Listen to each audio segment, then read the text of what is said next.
Bonjour à tous et merci pour votre patience. Du coup, aujourd'hui, je vais vous parler de mécanique newtonienne. Du coup, l'idée, c'est d'avoir un cours assez interactif. Du coup, si vous avez des questions, n'hésitez pas. On va faire quelques calculs, mais relativement simples. Et le but, c'est vraiment, vous, comme disait Tristan, c'est de vous faire sentir les choses et de voir les applications concrètes. Déjà, on va commencer par une question assez générale. Qu'est-ce que la physique pour vous? Est-ce que vous avez une définition à me proposer de la physique? Personne? La loi des corps. La loi des corps, ouais, ça c'est une partie de la physique. Qu'est-ce qu'on essaye de faire en physique? Vous avez une idée? Dégager des lois sur des phénomènes naturels. Exactement. On va essayer de dégager des lois. Parce que le but de la physique, c'est essayer de comprendre et de modéliser, voire même d'expliquer les phénomènes naturels de tout l'univers, ce qui est un but assez louable. Et on essaye pour ça de développer différentes représentations. Et ces représentations ont une contrainte assez forte, c'est qu'elles doivent être vérifiées dans le monde. On marche beaucoup avec des expériences. On va développer des théories, mais il faut que ces théories soient en accord avec les expériences. Sinon, notre modèle n'est pas bon. Et du coup, elle va donner plusieurs lectures du monde. Et ces lectures du monde, comme on va le voir, elles sont précises jusqu'à un certain degré. Là, aujourd'hui, je vais vous parler de mécanique classique. Dans les semaines à venir, on va vous parler de mécanique quantique, de relativité restreinte, de relativité générale. Ces différentes branches de la physique n'ont pas les mêmes domaines d'application. Néanmoins, on va avoir besoin de toutes ces branches. Il n'y en a pas une qui sera meilleure que l'autre, elle sera juste meilleure pour décrire un certain système. Ok. Et ce qui est vraiment beau dans la physique, du coup, c'est qu'on a une théorie, qu'on va essayer de faire la théorie minimale avec le moins d'hypothèses possible, qui est capable de décrire le monde. Et ce qui est assez aussi puissant avec cette théorie, c'est que on va développer une théorie qu'on va tester du coup, avec les expériences, et grâce à cette théorie aussi, on va pouvoir prévoir des choses. Un exemple célèbre qu'on va voir, c'est grâce aux conséquences de la loi de Newton. Le physicien Le Verrier a prédit l'existence de Neptune. Du coup, grâce à la théorie, on a pu mettre en place... En fait, très schématiquement, il a regardé comment se comportait la planète Uranus. Il s'est rendu compte qu'il y avait quelque chose qui ne collait pas. Et pour expliquer ce phénomène, il a dit qu'il devrait avoir une autre planète à un certain endroit précis. Il a pris son télescope, il l'a pointé, il a trouvé cette planète. Du coup, on est capable en physique, quand le modèle est bon, de faire certaines prédictions avec ce modèle. Et un autre exemple récent, c'est par exemple les ondes gravitationnelles, qui sont prévues en relativité générale et qui ont été découvertes il y a 2-3 ans. Du coup, on va développer cette théorie minimale aujourd'hui. Aujourd'hui, on va s'intéresser à une branche particulière qu'on appelle la physique classique. Globalement, elle permet de nous décrire le monde à notre échelle, la physique classique. C'est toute la physique qui a été développée avant le XXe siècle.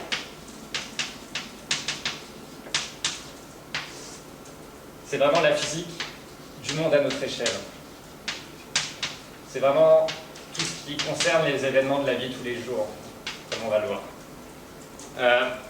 Il y a trois grandes branches dans cette physique classique, ce qu'on va appeler la mécanique newtonienne, que je vais vous présenter aujourd'hui.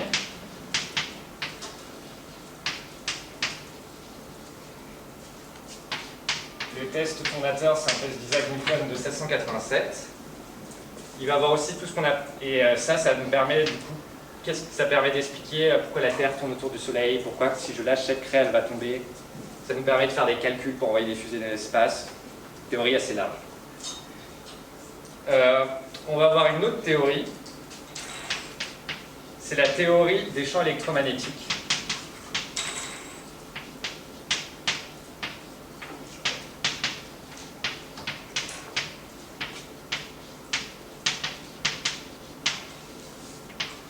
Ça, c'est Maxwell, avec ces fameuses équations de Maxwell, dont je vous parlerai un peu la semaine prochaine quand on fera les ondes. Ça date de 1865. Ça, c'est tout ce qui va nous permettre d'expliquer les phénomènes radio, par exemple la radio, ou les phénomènes électromagnétiques comme la lumière. Et une autre théorie qui rentre dans cette physique classique, c'est ce qu'on appelle la thermodynamique.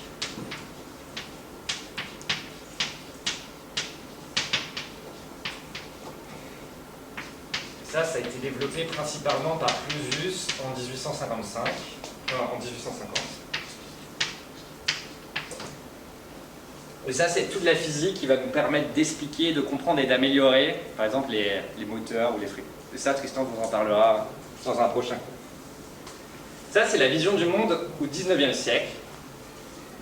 Vous pensez avoir globalement que ces trois grands phénomènes allaient expliquer le monde. C'était la théorie à la mode au fin du 20e siècle. Du 19e siècle, pardon. Et on s'est rendu compte que en fait, cette théorie ne suffisait pas, et il y a deux branches qui sont apparues au 20e siècle, qui sont la mécanique quantique.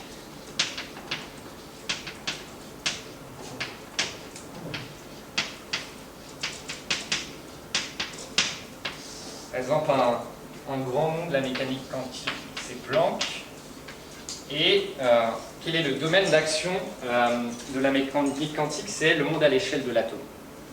Et le monde extrêmement froid, où on va avoir des effets assez paradoxaux qui vont apparaître. Et ça, Tristan vous l'évoquera dans son cours de mécanique quantique. Et à quoi sert, par exemple, la mécanique quantique? Quelles ont été les réalisations de la mécanique quantique? On en a deux vraiment importantes. La première, c'est le laser. Et qui a, comme vous l'évoquera Brice, qui a d'énormes applications en physique et pas qu'en physique. Et l'horloge atomique, qui est une horloge très précise qui permet de mesurer le temps. Et on a une autre théorie. On a deux autres théories développées par Einstein, qu'on appelle la relativité, qu'on peut classer en deux branches. La relativité restreinte, donc ça c'est Einstein en 1905,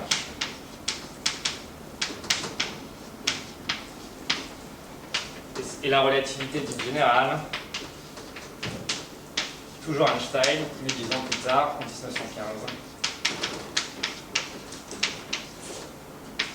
Et ces deux branches s'intéressent principalement du coup à tous les effets quand des mécaniques, quand la vitesse des objets atteint est proche de la vitesse de la lumière.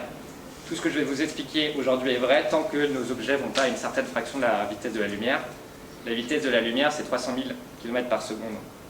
Du coup, dans la vie de tous les jours, quand on prend notre voiture, ça a très peu d'effet. On est toujours très loin de cette limite. Et aussi la relativité générale qui concerne aussi les objets qui sont très très massiques. Et un des exemples les plus connus de cette théorie, c'est les fameux trous noirs. Ça, Brice vous en parlera bien sûr. Du coup, globalement, la physique, c'est ces trois branches, la physique classique, la mécanique quantique et la relativité.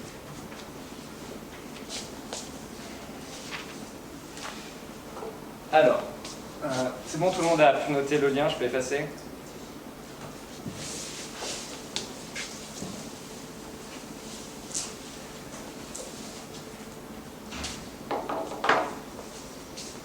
Alors, on va commencer avec un peu d'histoire.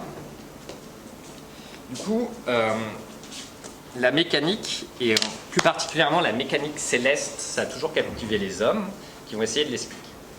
Il y avait un modèle qui date de 2000 ans, qui est le fameux modèle de Ptolémée. Et quelle est la représentation de l'univers à ce moment-là? C'est la Terre au centre. On connaît 3-4 planètes. Et les étoiles, on les représente comme une voûte céleste qui est autour, qui est fixe. Ça, c'était la théorie admise. Néanmoins, quand on la confronte aux expériences, on se rend compte que ça ne marche pas, parce que dans cette théorie fort simple, la Terre est au centre, les planètes tournent en cercle autour de notre chère Terre, et il y a une voûte étoilée. Les physiciens ont commencé du coup à faire des mesures et à marquer du coup chaque soir la position de la planète dans le ciel et à regarder quelle trajectoire elle a. Et qu'est-ce qu'on se rend compte quand on trace cette trajectoire? C'est qu'au lieu d'avoir des très beaux cercles, on a ces trajectoires un peu bizarres qui sont une combinaison de cercles et de boucles. Voilà une vision un peu schématique. Du coup, ça c'est notre Terre, ça c'est par exemple la planète Mars. Et quand on regarde sa trajectoire, elle a cette trajectoire bleue, qui est ce mouvement de la planète. Or, par la théorie, on prédisait des cercles. Et qu'est-ce qu'ont commencé à faire les physiciens? C'est qu'ils ont commencé à modifier du coup leur modèle du monde en disant que en fait, le mouvement était un peu plus compliqué que prévu et que la planète en faisait deux choses. Elle tournait autour de la Terre et en plus, elle avait un mouvement circulaire qu'on peut voir ici. Et du coup, en combinant ces deux choses, ils arrivaient à retrouver le mouvement des planètes, mais ça restait relativement du bricolage. Du coup, des physiciens se sont dit, il y a un problème dans cette théorie, on va essayer de l'améliorer. Et c'est le fameux modèle de Copernic, qui est un modèle héliocentrique. Du coup, cette fois-ci, au lieu de mettre la Terre au centre de l'univers, on va mettre le Soleil au centre de l'univers. Et du coup, là, ça colle directement un peu mieux aux observations, c'est-à-dire qu'on a le Soleil au centre et on voit que les planètes, globalement, ont des trajectoires assez circulaires, mais avec l'invention, par exemple, de la lunette astronomique, au fin du XVIIe siècle, on améliore nos précisions de mesure, et ce qu'on remarque, en fait, c'est que ces planètes n'ont pas vraiment des trajectoires circulaires, mais des trajectoires elliptiques. Et qu'est-ce qu'une ellipse? C'est globalement un cercle un peu aplati. Par exemple, ça, c'est mon Soleil. Et en fait, ce qu'on remarque, c'est que les planètes ont une trajectoire de cette forme-là autour du Soleil. Du coup, ça, c'est des travaux liés à Galilée et à Kepler. Et c'est ce qui collait le mieux aux observations. Et pour l'instant, on avait une science qui était vraiment juste basée sur les observations. On regardait le ciel, on essayait de deviner un modèle. Et en fait, la vraie révolution, c'est Newton, en 1687, qui a écrit certaines lois du monde, un modèle minimal de la physique, qui permet d'expliquer vraiment toutes ces observations. Et c'est ce que je vais vous expliquer ici. Et ce qui est très puissant dans le formalisme développé par Newton, c'est qu'en fait, il explique que le mouvement de la Terre autour du Soleil, en fait, est lié uniquement à une force, qui sera la force de gravitation. Et c'est cette même force qui me dit que si je prends ma craie et que je la fais tomber, enfin que je la lâche, elle va tomber. Du coup, il y a quelque chose d'assez puissant dans ce modèle, c'est qu'il s'applique à différentes échelles. Par exemple, il s'applique du coup au système solaire, mais aussi à notre vie de tous les jours. Ce qui n'était pas forcément intuitif et qui n'était même pas du tout prévu. On pensait que la mécanique céleste, au début, avait quelque chose en lien avec Dieu, et que du coup elle n'avait aucun rapport avec notre expérience sur Terre. Et ce que fait Newton, en fait, c'est le lien vraiment entre ces deux disciplines qui sont la mécanique, on va dire, classique, celle de la vie de tous les jours, et la mécanique céleste.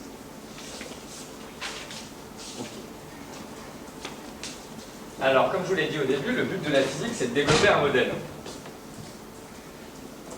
Alors, comment va-t-on faire ça? Du coup, là, dans le cas de nos planètes, on s'intéresse à leur mouvement.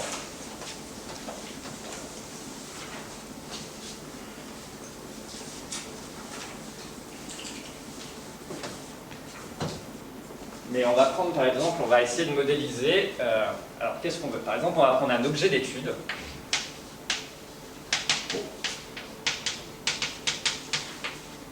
Pour faire une fameuse référence à Newton, on va prendre une pomme.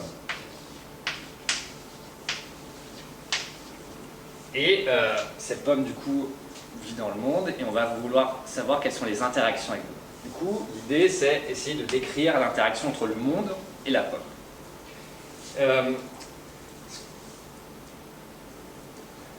Alors, qu'est-ce qu'on va vouloir faire déjà? C'est essayer d'éliminer toutes les variables qui ne sont pas importantes. Par exemple, on a tous expérimenté, si je prends une pomme verte et une pomme rouge, si je les fais tomber, ça n'a pas l'air de dépendre de la couleur. Du coup, le but de la physique, c'est de trouver la théorie minimale, j'insiste beaucoup sur ça, c'est-à-dire avec le moins d'hypothèses possibles et le moins de paramètres possibles. On ne va pas s'embêter avec des paramètres superflus. Par exemple, pour décrire la chute des corps, ce qu'on va faire ici avec cette pomme et Newton, on sait qu'on n'a pas besoin de la couleur de la pomme. On va essayer d'expliquer ça avec le moins de paramètres possible. Du coup, on a notre objet d'étude et on veut voir son interaction avec le monde.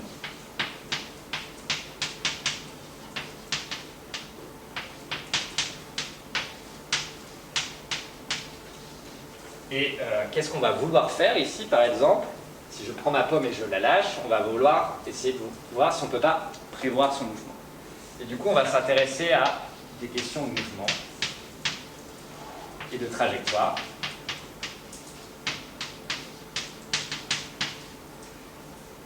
Et du coup, pour l'instant, les interactions avec le monde, c'est quelque chose d'assez flou, et on va voir qu'on peut définir tout ça à partir de ce qu'on appelle des forces.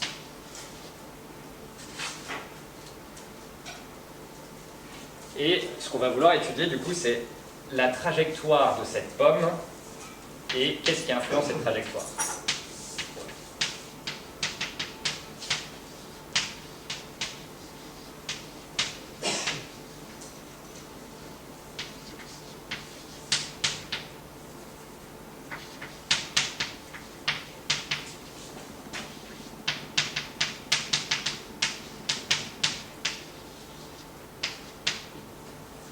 Ça, c'est ce qu'on appelle, pour faire un peu de jargon technique, ça c'est ce qu'on appelle la cinématique.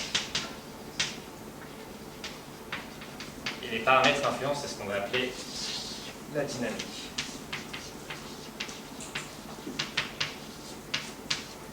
Alors, avant de commencer, on va vouloir représenter cette pomme.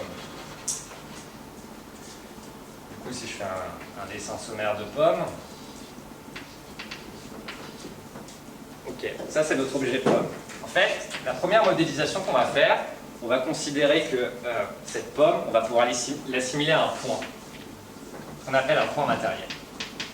Et ce qu'on va voir, c'est que cette description est relativement bonne, et il va pouvoir rendre compte de tous les effets qu'on voit, sauf quelques effets un peu particuliers qui sont liés à la rotation des objets.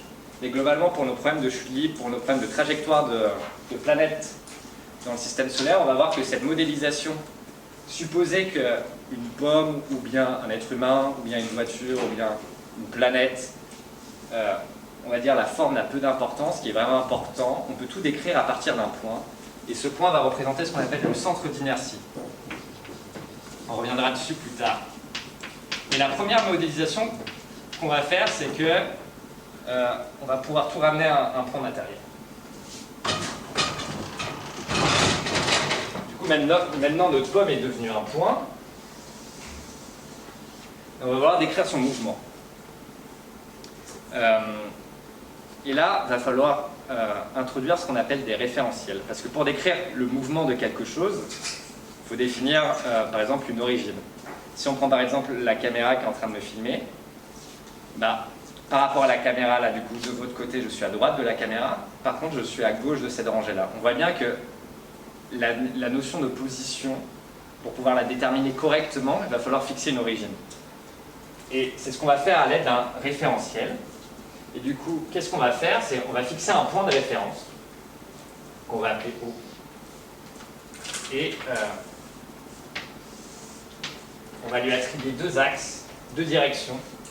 Une direction, on va dire X et une direction Y. Et mon point, à un instant donné, il va pouvoir être décrit par deux variables. Mon point M, mon point matériel, il va être décrit par une coordonnée X et une coordonnée par rapport à Y. Et à quoi correspond Y? Y, du coup, ça va être la hauteur par rapport à l'origine, et X, ça va être cette distance-là. Du coup, l'idée, c'est de définir vraiment un système pour pouvoir voir de quoi on parle, parce qu'une trajectoire, ça n'a pas de sens si on ne définit pas un référentiel, on va pouvoir faire des mesures. Là, par exemple, on va savoir que mon point M, il est à 1 mètre selon X et à 2 mètres selon Y. Du coup, ça, on va pouvoir le noter. Par exemple, ce que faisaient les astronomes, c'est qu'ils notaient la position dans le ciel. Et c'est cette trajectoire qu'on va suivre. Du coup, on a un point. Maintenant, on sait qu'un point, on va pouvoir ici, c'est une trajectoire du coup en espace en 2D. Dans la vraie vie de tous les jours, on devrait avoir une troisième coordonnée qui serait par exemple la coordonnée Z. Par exemple, là, si je décris par rapport à l'entrée que vous avez pris pour rentrer à l'ENS, là, je suis 10 mètres plus haut. Je suis décalé de 50 mètres vers l'est et de 30 mètres vers l'ouest, par exemple. Et c'est ça qu'on va leur décrire. Du coup, un point de référence pour décrire la position. Du coup, une fois qu'on a la coordonnée d'un point, on va vouloir suivre ce point en fonction du temps. Et du coup, par exemple, pour ma pomme, si elle a une trajectoire qui ressemble à ça, c'est-à-dire qu'à un temps t, on voit bien qu'on va avoir maintenant besoin d'avoir une définition du temps. Une trajectoire, qu'est-ce que c'est qu'une trajectoire? C'est juste différentes positions à différents instants. Du coup, par exemple, à t égale 0, ma pomme va être là. À t égale 1, du coup, par exemple, une seconde après, elle va être ici. Elle va être ici. À t égale 2 secondes, elle va être là. Du coup, ce qu'on voit, c'est qu'on va pouvoir décrire notre système à partir de plusieurs choses, des coordonnées et des temps. Ce qu'on voit bien, c'est qu'il y a une idée assez naturelle qui apparaît, qui va être l'idée de vitesse. Par exemple, si on considère une longue ligne droite,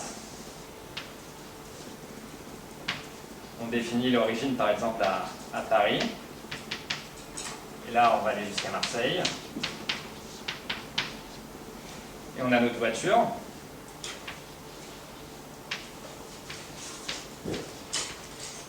qui va rouler avec une certaine vitesse. Et qu'est-ce qu'on va faire si je vous dis que, par exemple, ce trajet fait 1000 km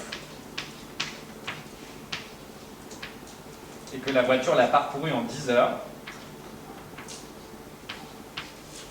Qu'est-ce qu'on va pouvoir faire? C'est définir du coup ce qu'on appelle la vitesse moyenne de ma voiture, qui sera simplement ici une vitesse de 100 km/h.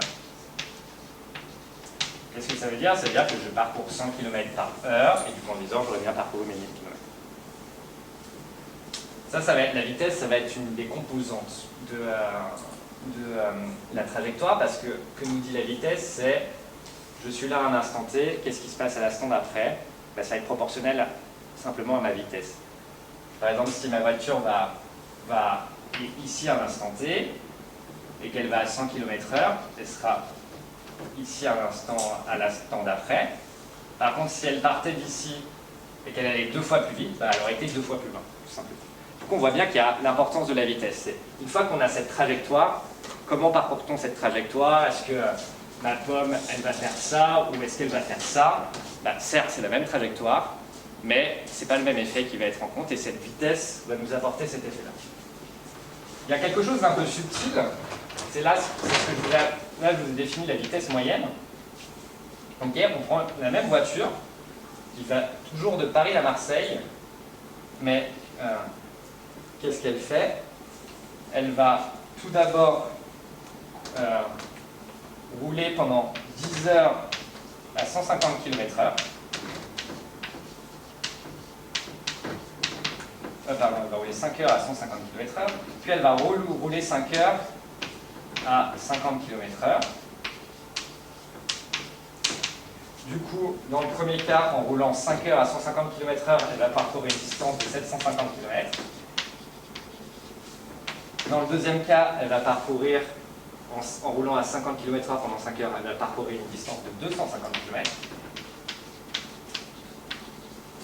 Du coup, ce total-là, qu'est-ce qu'on a fait? Notre voiture, elle a parcouru en 10 heures, elle a parcouru 1000 km. Et qu'est-ce qu'on remarque? C'est qu'elle a parcouru exactement la même chose que notre voiture. Et si on calcule la vitesse moyenne, du coup, dans ce cas-là aussi, qu'est-ce qu'on trouve? On trouve que la vitesse moyenne, c'est 100 km/h. Néanmoins, on se rend compte qu'il ne s'est pas passé la même chose. Dans le premier cas, la voiture a roulé à la même vitesse tout le long, et dans le deuxième cas, elle a roulé à 2 vitesses différentes. Du coup, cette définition, par contre, si on calcule la vitesse moyenne, c'est la même. Du coup, cette définition de vitesse moyenne, il manque quelque chose. Et en fait, on va définir ce qu'on appelle la vitesse instantanée, qui va nous être très utile. Et la vitesse instantanée, c'est par exemple ce que va vous retourner votre GPS ou le compteur de kilométrique de votre voiture. Et comment on va la définir? Ben, c'est assez simple.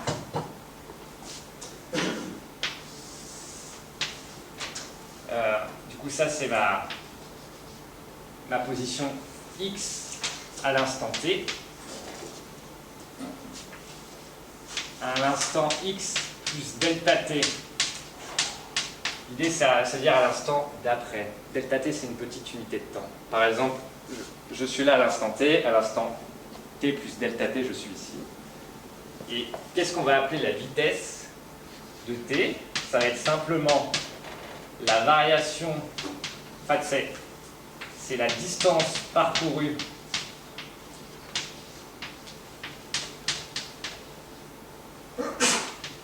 pendant delta T sur le temps delta T. Et comment ça peut s'écrire? Simplement x de t plus delta T, du coup la position au temps T plus delta T, moins la position en T, divisé par la différence de temps entre les deux mesures, du coup T plus delta T moins T, et on retrouve bien x T plus delta T moins xt sur delta T. Ça, c'est ce qu'on appelle la notion de dérivée. Et on dit que simplement la vitesse à l'instant t, ça va être la dérivée de x par rapport à t. Mais ça, c'est pas très important. L'idée, vraiment, c'est la variation, du coup, comment dépend la variation de position par rapport au temps. C'est vraiment la notion intuitive de vitesse. Est-ce que vous avez des questions pour l'instant? Enfin, tout le monde est familier avec la vitesse. Concept assez clair qu'on manipule dans la vie de tous les jours. Et comment on le mesure naturellement, c'est si je suis là à un instant t et je suis là juste une seconde après, je vais mesurer la distance que j'ai parcourue, je vais diviser par une seconde et j'aurai ma vitesse. Et en fait, c'est ce qu'on va faire. Du coup, à chaque instant t, on va pouvoir décrire la vitesse ici de ma pomme qui tombe. C'est ce qu'on va vouloir faire. Du coup, deux ingrédients, la trajectoire du coup, qui est le trajet parcouru par la pomme et à quelle vitesse elle le parcourt. Alors, il y a une notion un peu plus subtile et qui se comprend aussi assez bien, c'est la notion d'accélération. Alors, qu'est-ce qu'on sait? Ça, c'est un concept aussi, on est familier, par exemple, quand on conduit. Quand on appuie sur la pédale d'accélérateur, on accélère. Et quel est l'effet physique de l'accélération? En fait, c'est simplement la variation de vitesse. Du coup, un corps qui n'accélère pas, il va à la même vitesse. Globalement, quand on fait ça en voiture, simplement on n'appuie pas sur la pédale, on reste à la même pression et notre voiture continue d'avancer à nos 50 km/h. Par contre, si on veut augmenter la vitesse, ce qu'on va faire, c'est qu'on va vouloir accélérer, et si on veut diminuer la vitesse, on va freiner. Et à quoi correspond le frein? Simplement à une décélération. Du coup, il y a un lien assez simple entre l'accélération et la vitesse. Et l'accélération que je vais noter A, à un instant t, ça va être défini de façon analogue à ça. L'accélération, c'est vraiment ce qu'on appelle la variation de vitesse.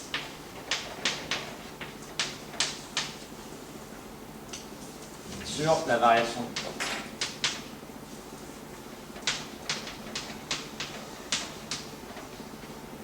Du coup, formellement, comment on va le définir? On va prendre la vitesse à l'instant t plus un petit intervalle de temps.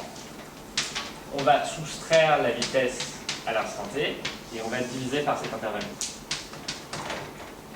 Du coup, l'accélération, que mesure l'accélération? En fait, c'est simplement la variation de vitesse. Si j'ai une vitesse qui est constante, je ne vais pas accélérer. Par contre, si ma vitesse change, c'est-à-dire qu'il y a eu accélération. Et à partir de ces ingrédients, en fait, que sont la vitesse, l'accélération, les trajectoires, on va pouvoir décrire, en fait, ce qu'a fait Newton, c'est qu'il a trouvé une certaine relation qui va lier l'accélération d'un objet à l'influence du monde extérieur, comme on va le voir par la suite. Alors, on va commencer par ça, du coup.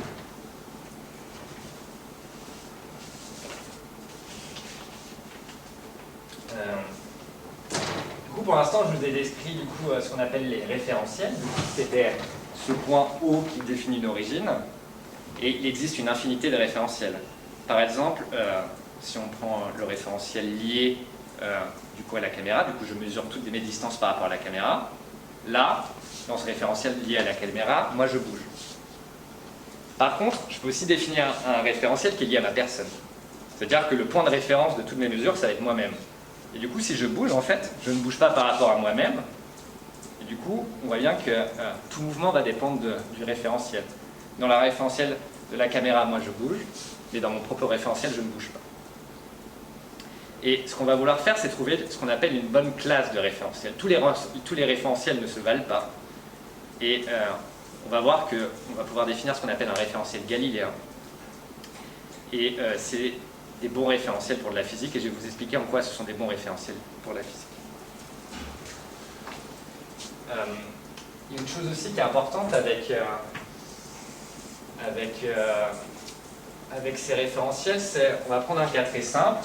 Je suppose que vous avez tous pris déjà ce très long couloir à Châtelet avec un tapis roulant. Du coup, je vais modéliser le tapis roulant et un bonhomme qui marche sur le tapis roulant. Okay. Du coup, mon bonhomme marche à 5 km/h sur le tapis roulant. Du coup, qu'est-ce qu'on a dit là? C'est que la vitesse du bonhomme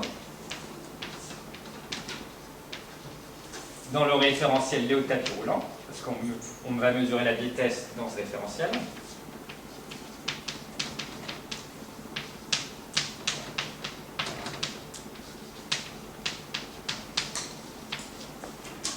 C'est égal à 5 km/h. Moi, si je suis un observateur, du coup, si tu n'es pas sur ce tapis roulant, qu'est-ce que je vais voir? On sait que le tapis roulant, lui, par rapport au sol, il avance du coup, et il avance à une vitesse de 10 km/h. Du coup, moi qui suis à Châtelet en dehors de ce tapis roulant, je vois que le bonhomme avance. Et pour moi, à quelle vitesse va-t-il avancer? Il est sur ce tapis roulant, il marche sur le tapis roulant à 5 km/h, et on sait que le tapis roulant se déplace lui-même à 10 km/h. Quelqu'un a une idée à quelle vitesse c'est? Exactement. Du coup, ce qu'on voit ici, c'est une espèce de... on voit ce qu'on appelle une loi de composition des vitesses. Ça veut dire que la vitesse d'un objet dans un référentiel que je vais appeler R2, c'est la vitesse, du coup ici R2 ça va être par rapport au sol de Châtelet,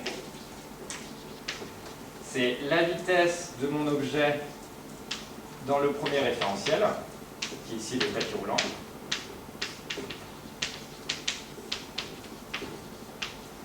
plus la vitesse du deuxième référentiel dans la vitesse du tapis roulant par rapport à la vitesse du tapis roulant par rapport à Châtelet. Du coup là c'est une formule importante, qui nous dit que si je connais la vitesse d'un objet dans un certain référentiel, alors je peux calculer la vitesse de cet objet dans un deuxième référentiel à condition que je connaisse la vitesse du deuxième référentiel par rapport au premier référentiel. Et le tapis roulant est un très bon exemple. Je marche à 5 km/h dessus.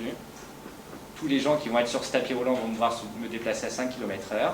Par contre, un individu qui est à côté de ce tapis roulant, lui, qu'est-ce qu'il va me voir? Il va pas me voir me déplacer à 5 km/h, il va me voir me déplacer à 15 km/h. Pourquoi? Parce que le tapis roulant est lui-même en déplacement par rapport au sol. Ça, c'est une loi de composition de vitesse. Et cette loi ce qui va nous intéresser est toujours valide. Et ce que vous expliquera Brice lors de son cours de mécanique restreinte, c'est que si moi, je me déplace sur ce tapis roulant, mais au lieu de marcher à 5 km/h, je marche à une vitesse proche de la vitesse de la lumière, ce qui est impossible, et dans ce cas-là, en fait, cette loi ne va plus être valable. Et grâce à ça, on va pouvoir, c'est un peu la base, on va dire, de la relativité restreinte, et là où on a des phénomènes un peu marrants qui apparaissent. Mais pour l'instant, nous, cette loi est toujours valide dans la vie de tous les jours. Moi, par exemple, si je prends le TGV et je marche au wagon-bar dans ce TGV, je marche à 5 km/h, le TGV va à 300 km/h, la vitesse par rapport au sol, si on mesure avec un radar dans le sol, par rapport au sol, qu'est-ce que va être ma vitesse? Elle va être simplement de 305 km/h. De même, si le TGV avance dans ce sens et moi je marche dans l'autre sens à 5 km/h, ma vitesse apparente par rapport au sol va être de 295 km/h. Ça, pour l'instant, rien de très spectaculaire. Et le premier postulat de Newton, c'est un postulat intéressant. Newton, en fait, il y a fondamentalement 3 lois qu'on va voir. Une première loi correspond au référentiel. Une deuxième loi va nous donner une formule qui va nous permettre de calculer les mouvements des objets dans ce référentiel. Et une troisième loi va considérer tout ce qui est les forces et les actions réciproques des forces. Et la première loi de Newton, c'est qu'il existe des référentiels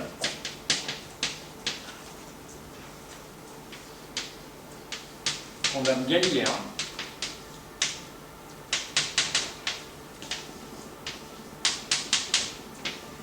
et qu'est-ce qu'ils ont comme particularité ces référentiels? C'est que tout point matériel, du coup nos objets qu'on essaye de décrire depuis le début, pour un matériel isolé, on reviendra sur le terme d'isolé par la suite, et soit au robot,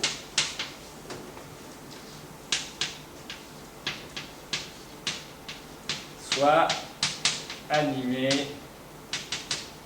d'un mouvement rectiligne uniforme.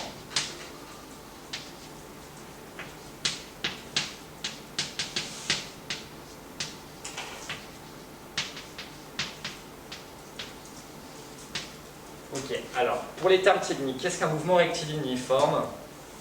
C'est un mouvement en ligne droite à vitesse constante. Moi, par exemple, si je ne marche pas sur mon tapis roulant, je me déplace à 10 km/h, mon mouvement par rapport au sol, c'est un mouvement rectiligne uniforme. Pourquoi? Parce que je vais en ligne droite à vitesse constante. Du coup, c'est ce qu'on appelle un mouvement rectiligne uniforme. Et que nous dit ça, c'est la première loi de Newton, du coup.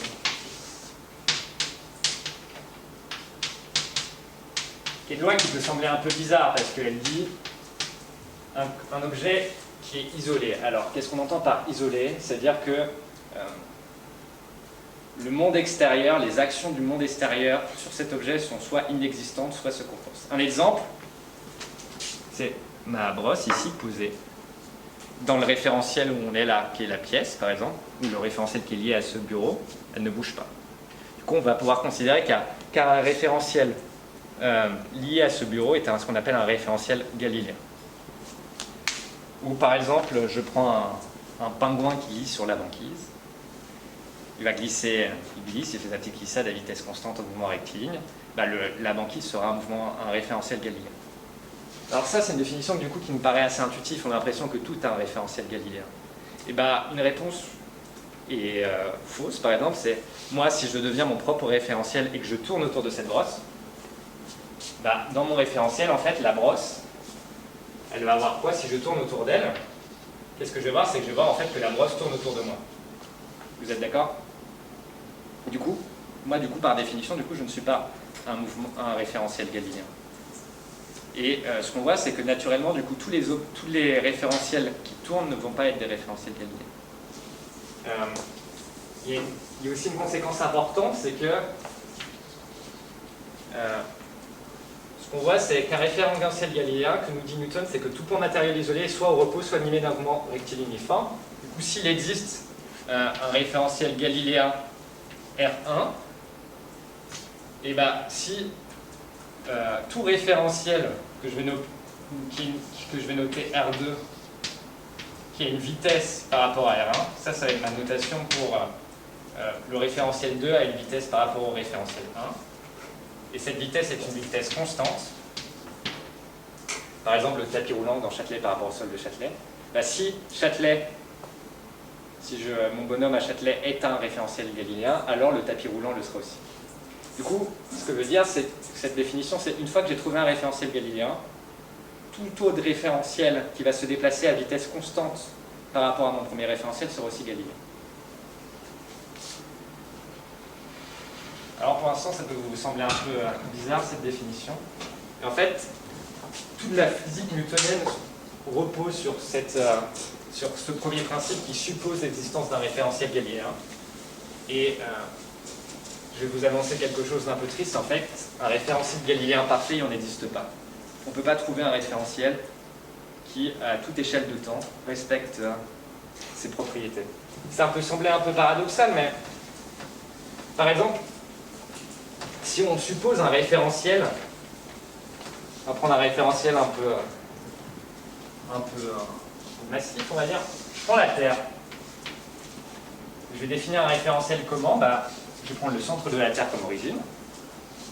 Je vais prendre le nord comme premier axe et l'est comme deuxième axe. Ok.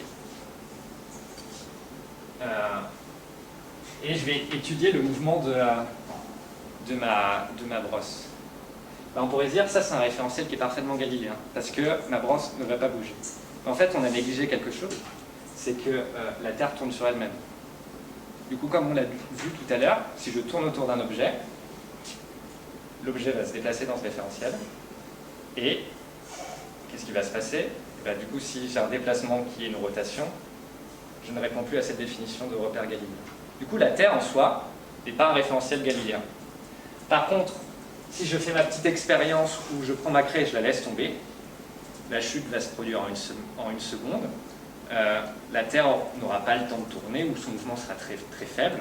On sait qu'elle fait un tour en 24 heures. Et du coup, ce qu'on va pouvoir supposer, et ce qui est vrai, c'est que les lois de Newton, qui sont valides dans un référentiel galiléen, si je fais des expériences qui ont un temps assez court d'expérience, bah sur Terre, je vais pouvoir assimiler la Terre à un référentiel galiléen. Néanmoins, si je fais une expérience d'une journée, on va voir la Terre ne sera pas un référentiel galiléen, et du coup, tout ce que je vais vous expliquer sera faux. Il y aura des corrections à prendre en compte. Un exemple fameux de ça, c'est le pendule de Foucault. Je ne sais pas si vous êtes tous déjà allés au Panthéon. Globalement, c'est un pendule qu'on lâche, qui fait des oscillations. Et ce qu'on voit, c'est qu'au fur et à mesure du temps de la journée, en fait, l'axe, il fait simplement des oscillations comme ça, le pendule. Et en fait, si on regarde la vue du haut du pendule, on pourrait s'attendre à ce qu'il fasse des oscillations dans un plan qui est constant, qui est simplement ce mouvement de va-et-vient. Et en fait, ce qu'on se rend compte, c'est qu'au fur et à mesure de la journée, ce pendule, il va faire des oscillations, mais son plan où il fait ses oscillations va se décaler au fur et à mesure du temps. Et ça, avec la mécanique newtonienne classique, on ne va pas pouvoir l'expliquer si on considère que le référentiel terrestre est galiléen. Par contre, si on prend en compte que la Terre tourne sur elle-même, ça c'est une explication, on va pouvoir expliquer ce phénomène. Et c'est par exemple une des preuves faciles pour montrer que la Terre tourne sur elle-même. C'est que on montre que le référentiel est non galiléen et que ça s'explique du coup grâce à la rotation de la Terre. Alors si on veut faire des expériences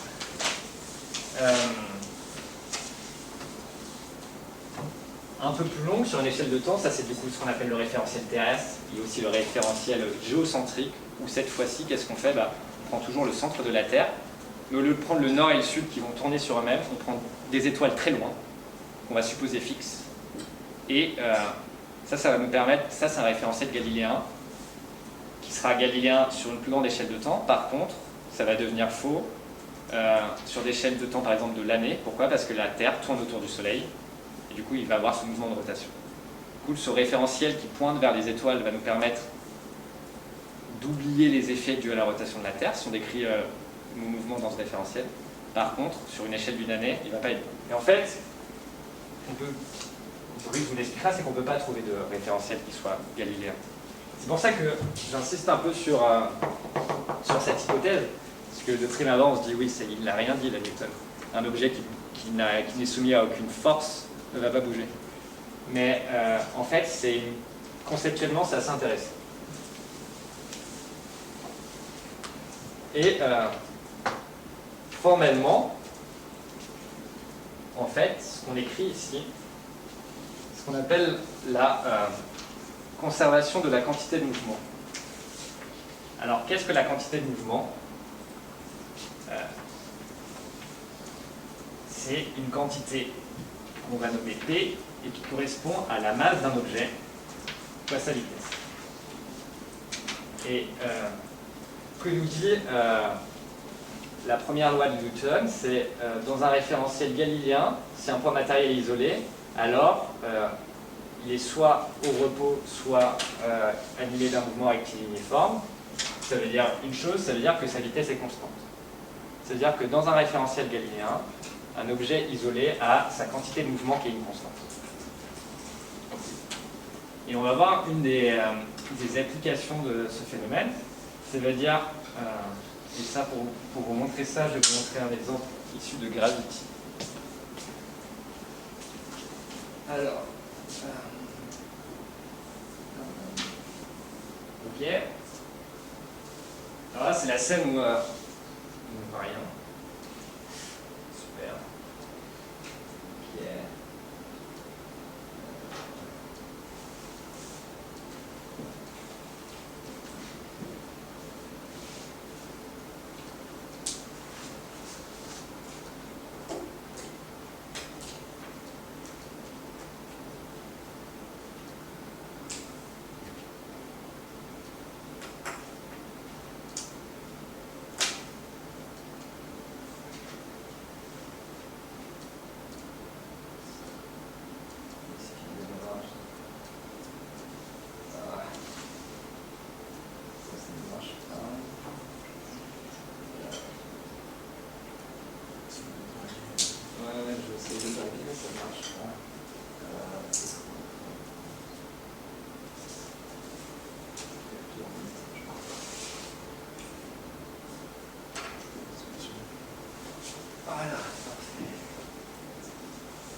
sais pas si vous avez vu ce film, qui est plutôt un bon film de science-fiction, mais plutôt réaliste. Du coup, là, il y a George Clooney et Sandra Bullock qui sont dans l'espace. Tout se passe bien. Ils font leur petite réparation sur la Station Spatiale Internationale. Et pour l'instant, tout se passe bien, mais en fait, on leur apprend que des météorites arrivent, enfin des débris arrivent sur la station et ça va détruire la Station Spatiale Internationale. Mais c'est pas ce qui nous intéresse. Ce qui nous intéresse, c'est George Clooney. Je vais redire cette phrase.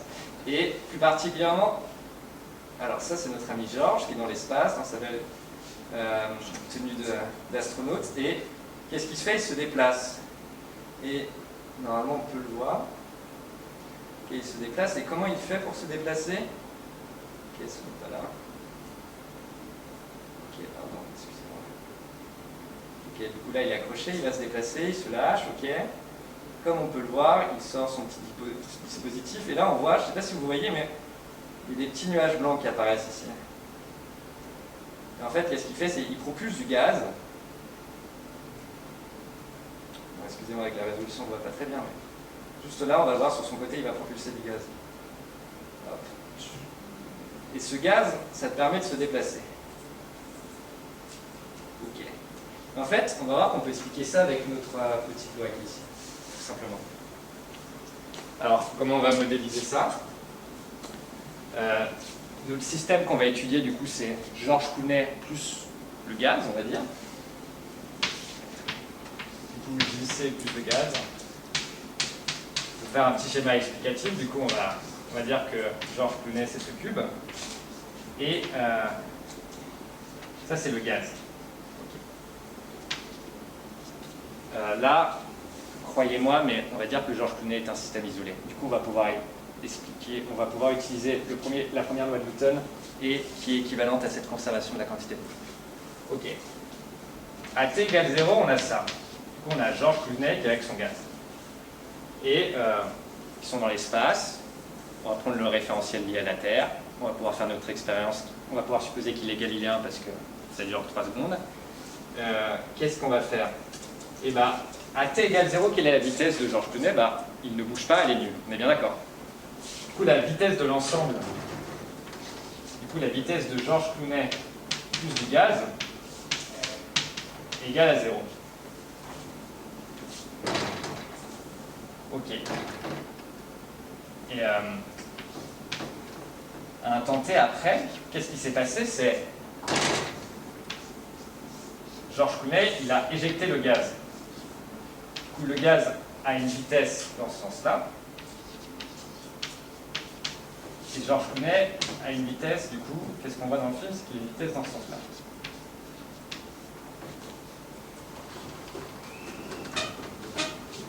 Et en fait, là je vais définir un axe, on va appeler l'axe X. Du coup, dans ce référentiel, le gaz va avoir une vitesse qui est positive, ce qui va dans les X croissants, et George Clooney va avoir une vitesse négative dans les X décroissants. Du coup, qu'est-ce qu'on peut écrire ici pour notre système? Si on écrit là, du coup, ce qui implique ici que la quantité de mouvement est égale à 0. Comme on sait que grâce à cette première loi de Newton, la quantité de mouvement est conservée, elle est égale à 0. Et qu'est-ce qu'on sait? C'est que on va pouvoir écrire deux termes, du coup c'est la masse fois la vitesse. Ici on va partager, on a deux individus qui sont le gaz et George Clooney. Du coup ça va être la masse, si on considère George Clooney, ça va être la masse de George Clooney fois la vitesse de George Clooney. Et on a le terme lié au gaz, c'est la masse du gaz fois la vitesse du gaz.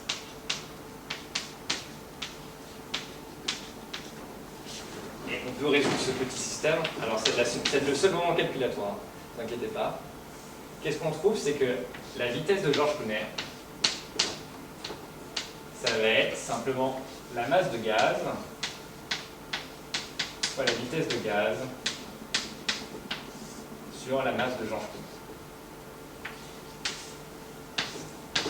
Du coup, avec cette première loi de Newton, on voit que si je propulse un objet dans une direction, qu'est-ce qui va se passer? Je vais bouger dans l'autre. Et ça, c'est un exemple classique, c'est George Clooney qui bouge dans l'espace. Et un exemple autre, c'est simplement comment fonctionne une fusée, en fait. Une fusée, qu'est-ce qu'elle fait? C'est qu'elle expulse des gaz chauds à une certaine vitesse et ça lui permet du coup de monter. Elle les pousse vers le bas, ce qui lui permet de monter vers le haut, tout simplement. Du coup, ça c'est une conséquence assez simple de la première loi de Newton.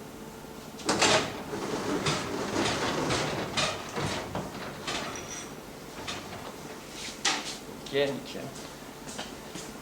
Alors on va passer à la deuxième loi de Newton. Qui est pour l'instant s'intéresser à des objets qui ne subissaient pas d'influence du monde extérieur, du coup qui ne bougeaient pas ou qui bougeaient en mouvement rectiligne uniforme.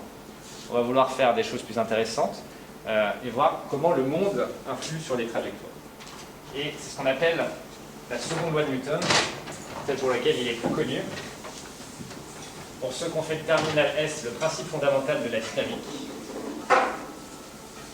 Et que nous dit cette seconde loi de Newton? C'est qu'on va pouvoir relier deux choses simplement. Du coup, c'est ce qu'on appelle la seconde loi de Newton.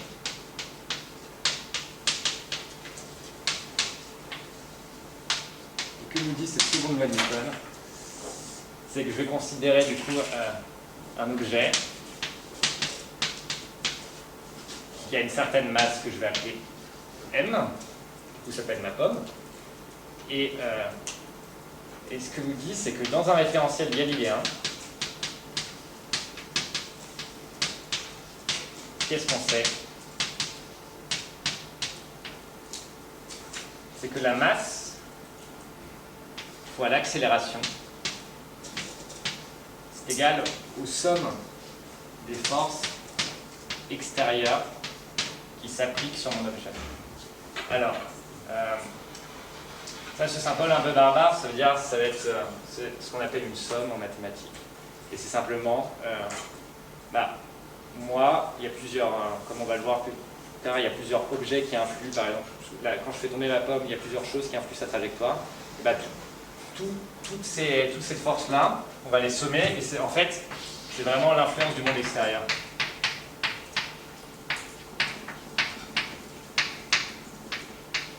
En fait, on a une façon de relier très simple de l'influence du monde extérieur va avoir en fait une influence sur ma trajectoire.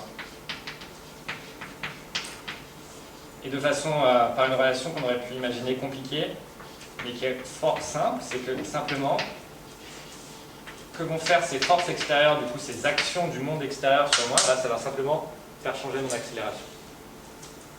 Et en changeant ma accélération, comme on l'a vu, ça va changer ma vitesse. Et en changeant ma vitesse, ça va faire quoi? Ça va changer ma trajectoire.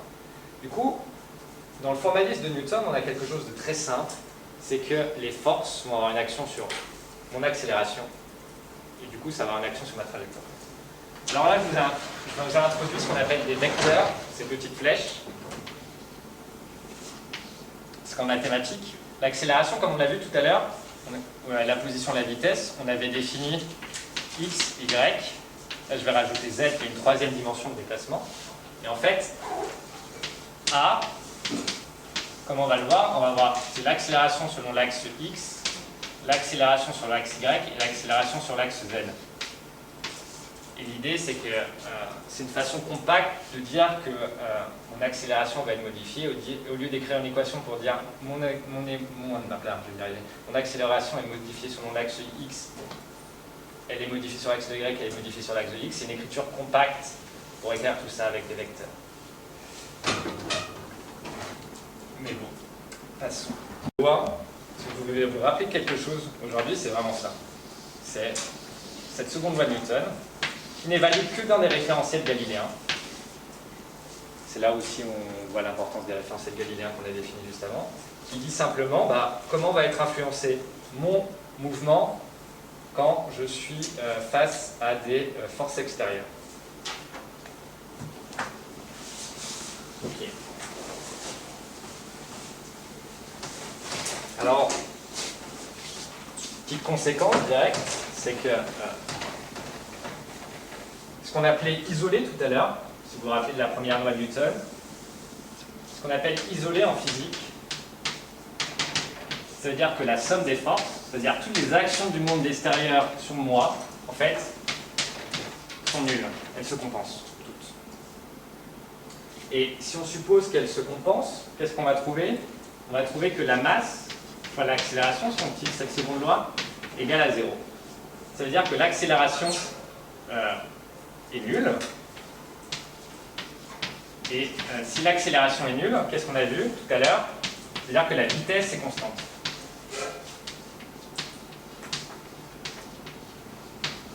Et en fait, on retrouve bien du coup le premier principe dans cette loi. Ouais. Est-ce que vous mettez un vecteur au-dessus de 0? Parce que ça veut dire que c'est 0 dans toutes les directions. Ce que je vais écrire ici, c'est que on va prendre cette expression. Si c'était ici, il y a une compensation entre les directions qui donnait 0, ça serait pas isolé? Si. J'ai un petit schéma. Ça. Ok. Alors ça, c'est ce qu'on voyait tout à l'heure sur les accélérations. Pas d'accélération, je continue en trajectoire. Une accélération vers la droite, je vais aller de plus en plus vite. Alors chaque point, c'est une photo à t égale 0, à t égale 1, à t égale 2, à t égale 2. Du coup, accélération constante nulle, c'est-à-dire vitesse constante. Une accélération, c'est-à-dire que la vitesse va augmenter, du coup, ça va augmenter. La distance ici va augmenter. Accélération dans l'autre sens, c'est-à-dire que je freine, et le point va être plus approché. Et accélération vers le bas, c'est-à-dire que je dévie ma trajectoire vers le bas. Mais je vais répondre juste à ta question. Hop. Avec ce schéma. Ok. Un objet comme qu'une force, il y a du coup bien cette somme qui est égale au vecteur nul. Si j'ai une force vers le haut et une force vers le bas avec la même intensité, elles vont se compenser. Et je peux aussi avoir des choses un peu plus compliquées comme ça. Donc dans tous les cas, vous noterez 0 vecteur. C'est 0 vecteur. Pourquoi? Parce que ça veut dire en fait que ça veut dire que ici, ça veut dire que m fois a de x égale à 0, m fois a de y égale à 0 et m fois a de z égale à 0. Le 0 vecteur ici, c'est un vecteur avec un 0 en x, un 0 en y, un 0 en z. Et vous ne pouvez pas avoir un 1, un 0 et un 1, on ne non, pas 0 vecteur. ça ne serait pas un 0 vecteur, ça serait un autre vecteur. C'est pour ça que c'est vraiment là, c'est-à-dire que toutes les composantes sont nulles. Ça ne veut pas dire que la somme des composantes est nulle. Et donc vous le noteriez comment? En fait, tu pourrais le noter simplement, tu veux dire un vecteur comme ça, 1, 0, moins 1, Oui. tu le noterais comme ça. Tu n'as pas une façon compacte de l'écrire. Ça, c'est un peu un abus de notation. Ça reviendra au même. Pardon. Ça reviendra au même. C'est la C'est-à-dire même chose. Bah là, c'est un vecteur où il y aura Oui. une composante 1 selon l'axe x, une composante y selon l'axe 0 selon l'axe y, ou moins 1 selon l'axe z.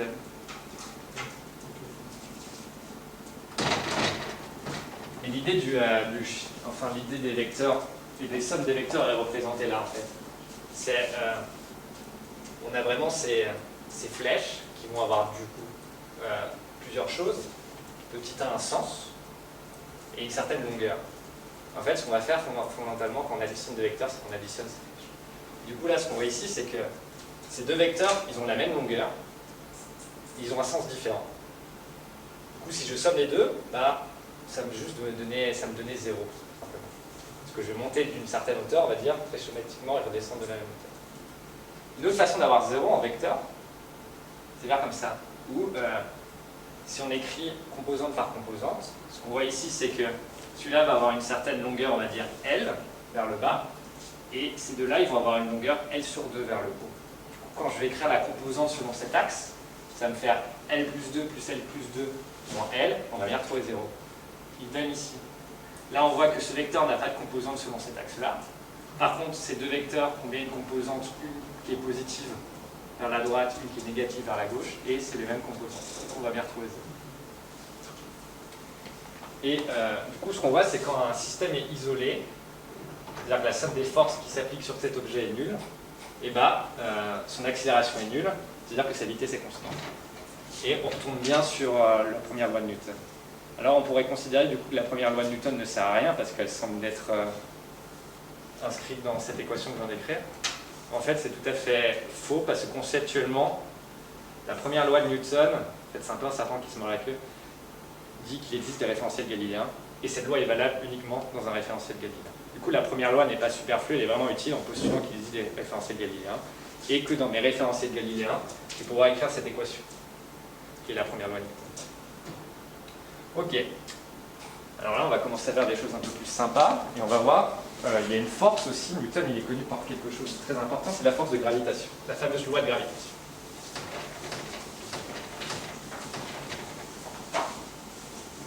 Alors, que dit cette fameuse loi? C'est une loi universelle. Alors, c'est la loi de la gravitation.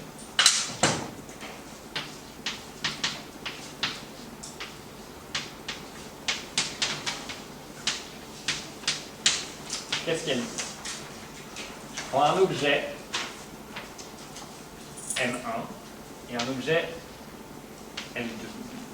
Enfin, un objet 1, un objet 2 qui ont une certaine masse M1 et M2. Et je vais définir la force que l'objet 2 a sur l'objet 1. Et la loi de la gravitation me dit que je peux calculer simplement cette force. Et cette force, je vais enlever la flèche, c'est-à-dire que quand j'enlève la flèche de mon vecteur, c'est-à-dire que je vais quantifier uniquement la longueur du vecteur. On va oublier le signe. Ce qu'on appelle la norme du vecteur, qui est vraiment la longueur de la flèche. Et bien, elle me dit quoi? Cette force, c'est une force attractive. Du coup, l'objet M1 va avoir une force qui va étendre, qui va essayer de le rapprocher de l'objet M2. Et cette force, on peut l'écrire simplement comme ça. Alors, D, c'est la distance ici qui sépare mes deux objets. Dk. C'est la distance ici qui sépare mes deux objets. Ça, c'est la masse, M1, M2. Et ça, c'est G. C'est ce qu'on appelle une constante. C'est la constante de gravitation qui est une constante universelle. Et elle vaut 6,76, 10 moins 11, ce qu'on appelle en unité du système international, parce que chaque constante est unique. Mais, fondamentalement, ça va être un terme qui est constant. Et comment va dépendre la force d'attraction entre deux objets? Elle va dépendre des masses des deux objets et simplement de la distance au carré. Du coup, c'est une loi assez simple. Globalement, comment on va décrire l'interaction entre deux corps avec la loi de la gravitation? On a besoin de connaître juste deux choses, leur masse et la distance. Ce qui est assez drôle aussi, c'est que si j'écris la force que 1 exerce sur 2, je vais être d'accord qu'elle va s'écrire comme ça. Et en fait, ces deux forces, on trouve bien la première force. Les deux forces vont avoir la même intensité.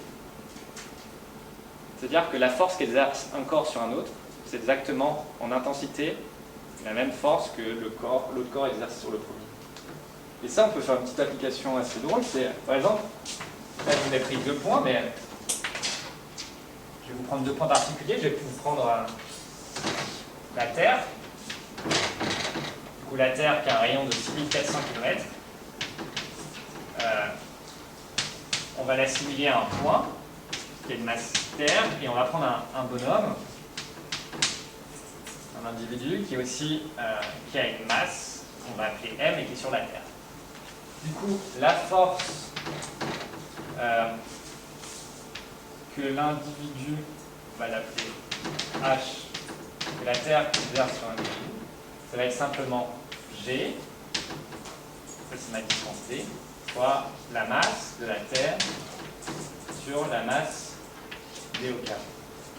Et si on prend la force dans l'autre sens, que l'homme exerce sur la Terre, ça va être G, ça va être la même. Du coup, ce qui peut paraître paradoxal ici, c'est que la force de gravitation qu'exerce la Terre sur moi, en intensité, elle est aussi puissante que celle que j'exerce sur la Terre. Ce qui peut sembler, qui de prime abord semble paradoxal. Oui? Je ne vois pas d'où sort le G. Cette constante G, Oui. c'est une constante, c'est-à-dire qu'elle est valable partout. C'est la même dans l'univers. Et comment vous la calculez? Enfin, d'où elle vient? Elle vient, c'est une constante de proportionnalité. Globalement, cette force dépend de... Les paramètres influents pour un certain système, ça va être les masses et la distance. Mais son intensité, si tu veux, ça ne va pas être exactement ce rapport. Ça va être modulé par une certaine constante qui est pareille partout dans l'univers. Tu peux la calculer exactement. Oui, mais comment on la calcule? Tu vas pouvoir écrire, par exemple, tu peux la calculer avec un mouvement d'un pendule. Tu vas voir que les périodes du pendule, tu peux l'écrire vont dépendre de cette constante. Et en mesurant la période du pendule, tu vas pouvoir trouver cette constante. Il y a plein de mesures. Par induction? Par induction? Ah. Avec mon pendule, je vais dire que ça vaut pour l'univers. Oui, parce que on l'a calculé dans plein de systèmes différents et on a toujours trouvé la même constante. C'est vraiment vous allez voir en physique, il y a plein de constantes qui apparaissent, qui sont des valeurs a priori libres qu'on peut déterminer par l'expérience. Et on vous parlera de plein de constantes différentes, et G, c'est une des constantes, c'est ce qu'on appelle la constante gravitationnelle universelle. Et elle est la même pour tous les systèmes. Indépendamment du système. Et du référentiel. Indépendamment du référentiel. C'est vraiment une constante, c'est vraiment la définition d'une constante. Elle est indépendante de tout, mais elle existe. Et ce qui est fort dans cette loi de Newton, qui est assez simple, c'est que du coup, ce qu'il dit, c'est que la force gravitationnelle entre deux objets, elle dépend uniquement des masses des objets et de la distance entre les deux objets. Et comme on le voit, la force que j'exerce sur la Terre ou la force que la Terre exerce sur moi, en fait, c'est exactement la même. Ce qui peut sembler bizarre, parce que si on regarde le mouvement de la Terre, moi je suis la Terre, vous êtes d'accord, on suit tous la Terre, on n'arrive pas à s'en échapper. Par contre, moi, si je décide de prendre la porte et de m'en aller, ou de prendre un vaisseau et de m'en aller, la Terre ne va pas me suivre. Pourtant, c'est la même force. La force qui exerce la Terre sur moi ou la force que j'ai sur la Terre est la même, vous êtes d'accord? Pourtant, moi je suis la Terre et la Terre ne me suit pas. Et en fait, on peut tout expliquer simplement grâce à cette fameuse loi de Newton. Cette seconde loi de Newton qu'on va regarder là. Parce que on peut l'écrire pour deux choses. On va pouvoir écrire la première loi pour l'individu, pour l'homme. Alors l'homme, qu'est-ce qu'on va pouvoir écrire? On va pouvoir dire que la masse de l'homme fois l'accélération de l'homme, c'est égal à cette force.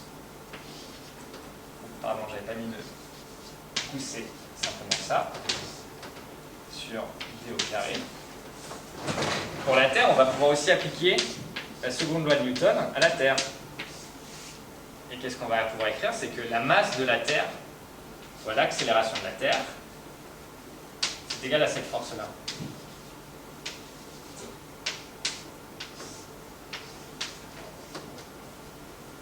Ok. Mais comment se traduit l'effet d'une force sur un objet? C'est via son accélération, parce que l'accélération va modifier la vitesse de l'objet qui va modifier sa position dans l'espace.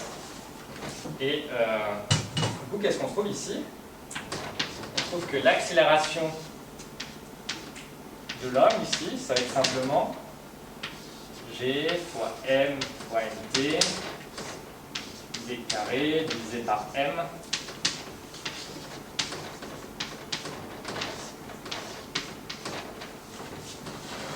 Et on trouve ça pour l'accélération pour l'homme, et pour l'accélération pour la Terre, on peut faire un calcul complètement analogue.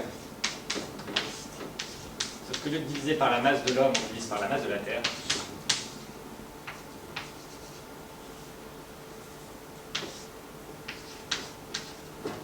Donc on trouve ça. Et maintenant, si je calcule le ratio entre ces deux accélérations, qu'est-ce que je trouve? L'accélération que subit l'homme contre l'accélération que subit la Terre, c'est égal à la masse de l'homme sur la masse de la Terre. Et ça, ce qu'on voit, c'est que c'est très très très très petit. Parce que la masse d'un homme, on va dire une centaine de kilos, la masse de la Terre, c'est 10 puissance 24 kilos. Du coup, ça, ce ratio, il vaut 10 puissance moins 23. Ah, pardon, c'est dans l'autre sens. Non, ça n'a pas de sens, excusez-moi. Ce qui veut dire que... ce qu'on veut dire ici, c'est que j'exerce une force sur la Terre exerce la même force sur moi. Simplement, comment on mesure l'effet? Il ne faut pas oublier ce qu'on appelle la masse de l'objet, en gros qui correspond à une certaine inertie. Plus la masse elle va être grande, plus un système va avoir du mal, pour une force donnée, à se mettre en mouvement. C'est sa résistance au mouvement, simplement la masse, ici, dans ce système-là, dans cette équation de Newton. Et en fait, ce qu'on voit ici, c'est que même si la force qu'exerce la Terre sur moi est la même que celle que j'exerce sur la Terre, fondamentalement, pourquoi je suis la Terre et pourquoi la Terre ne me suit pas? Simplement parce que la Terre est beaucoup plus massive que moi. Du coup, moi, l'effet que j'ai sur la Terre, sur son accélération, est très négligeable. Par contre, elle a un effet très grand sur mon accélération. Du coup, c'est un truc très important dans cette équation, c'est ce préfacteur, ici, qui est la masse de l'objet. Et ce qu'on voit, c'est, de façon générale, c'est que si j'écris que mon accélération, c'est la somme des forces extérieures divisé par la masse. Du coup, le monde a sur moi certains effets qui sont quantifiés par ses forces. Par contre, comment ça va modifier mon accélération et donc ma vitesse et donc mon mouvement? Ça va être prépondéré par ma masse. Du coup, plus un objet va être massique, plus il va être difficile à bouger. On en a tous déjà fait l'expérience. C'est facile de pousser une chaise. Par contre, si je vous demande de pousser un bloc de granit d'une tonne, vous n'allez pas pouvoir le bouger. Pourtant, vous avez appliqué la même force. Sauf sur le premier cas, sur la chaise, là, comme la masse de la chaise est relativement faible, vous allez pouvoir faire changer son accélération. Alors que dans un deuxième cas, ce bloc de granit d'une tonne, sa masse est tellement grande que votre force ne permet pas de changer son accélération. Et ça, c'est une des conséquences et un des effets importants de cette seconde loi de Newton. Alors là, on va passer à ce qu'on appelle la chute libre, parce qu'on parlait de pommes au début, et il y a cette fameuse théorie, histoire, légende urbaine, que Newton a découvert la gravitation dans la sieste sous un pommier et une pomme lui est tombée sur la tête. Et du coup, maintenant, on a tous les outils, en fait, pour quantifier la chute d'une pomme. Alors, je vais prendre mon système qui est ma pomme, qui a une certaine masse, MP, et je vais considérer qu'il y a uniquement la force, uniquement la Terre, l'action gravitationnelle de la Terre sur la pomme existe. Et du coup, je peux écrire pour la pomme que la masse fois son accélération, c'est égal à quoi? C'est égal à cette loi qu'on a vue tout à l'heure, où sous grand G, qui est ma constante, la masse de la pomme sur la masse de la Terre fois la distance au carré. Ok. Alors si on rentre un peu dans les détails, comme on avait modélisé la Terre tout à l'heure, cette distance ici, d au carré, enfin d, c'est 6400 km. Et du coup, ce qu'on voit, c'est que c'est égal à la masse de la pomme fois g fois la masse de la Terre sur la distance au carré. Et ça, quand je suis à la surface de la Terre, g c'est une constante, la masse de la Terre est une constante, et la distance est une constante. Du coup, tout ça, la surface de la Terre, c'est une constante, c'est ce qu'on appelle g, qui est ce qu'on appelle l'accélération de la pesanteur, et qui vaut 9,8 mètres par seconde. 2. Du coup, c'est la valeur d'une accélération. Et ce qui est important de noter ici, c'est que à la surface de la Terre, cette accélération est constante, cette petite constante. Et du coup, si je réécris cette équation, on arrive à une équation assez simple, qui nous dit que la masse de la pomme fois l'accélération de la pomme, c'est égal à la masse de la pomme fois g. Et cette force-là, en fait, c'est ce qu'on appelle le poids. L'attraction gravitationnelle, cette formule universelle, en fait, sur Terre, son effet commun qu'on appelle, c'est le poids. Et en fait, on remarque quelque chose d'assez drôle, c'est que, vous êtes d'accord, il y a la masse de la pomme à gauche et à droite. Du coup, ce préfacteur masse n'a pas d'importance. Du coup, ce qu'on montre, c'est que l'accélération est égale à une constante. Ce qui veut dire que si je prends un objet et que je le fais tomber, le seul paramètre influent, c'est cette constante g et pas sa masse. C'est-à-dire que la chute libre, deux objets en chute libre, vont tomber, tous les objets en chute libre sur Terre vont tomber à la même vitesse. Et c'est indépendant de la masse. C'est-à-dire que si je lâche une boule de billard ou une plume, elles sont censées tomber à la même vitesse. Alors est-ce que c'est le cas? Parce que si vous prenez un objet très massif et une feuille de papier, je prends ces deux objets, je les lâche, est-ce que les deux tombent à la même vitesse? La réponse est non. Pourtant, d'après la théorie de Newton, ces deux objets devraient tomber à la même vitesse. Vous êtes d'accord? Alors, quelqu'un peut m'expliquer pourquoi ces deux objets ne tombent pas à la même vitesse? Quelqu'un a une idée? Allez-y, pardon, à droite. Ouais, les frottements de l'air et... Exactement, la résistance de l'air. Il y a un truc qu'on a oublié de modéliser dans notre équation, c'est que j'ai considéré que la masse, que la pomme, la seule force qui résultait sur elle, c'était simplement l'attraction gravitationnelle. Or, comme vous l'avez dit, il y a l'air, et l'air produit des frottements. Par contre, si je considère un système où il n'y a pas d'air, si je fais cette chute libre dans le vide, théoriquement, on devrait voir que la plume tombe aussi vite que la boule de pétanque. Et en fait, on va se rendre compte, enfin, je ne veux pas vous spoiler, mais il y a la NASA qui a fait ça. Et la NASA, quand ils font des trucs plutôt sérieux. Alors, on ne voit pas l'écran, même sur la vue tout à l'heure. Attendez, excusez-moi.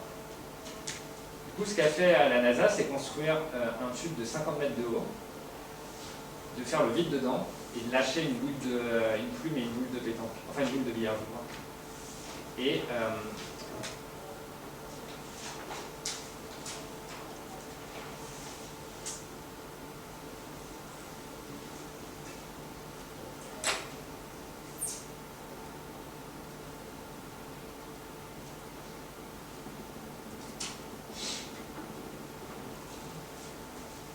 ok, parfait.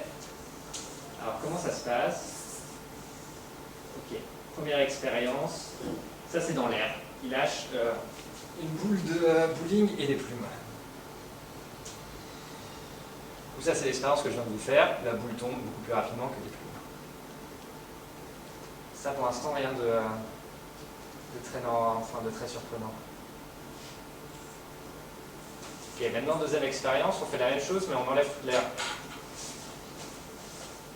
Qu'est-ce qui se passe? Ça, on lâche la boule en même temps que la plume. Ça, c'est du coup dans un espace où il n'y a plus d'air. Et en fait, ce qu'on voit, c'est que les deux objets tombent à la même vitesse.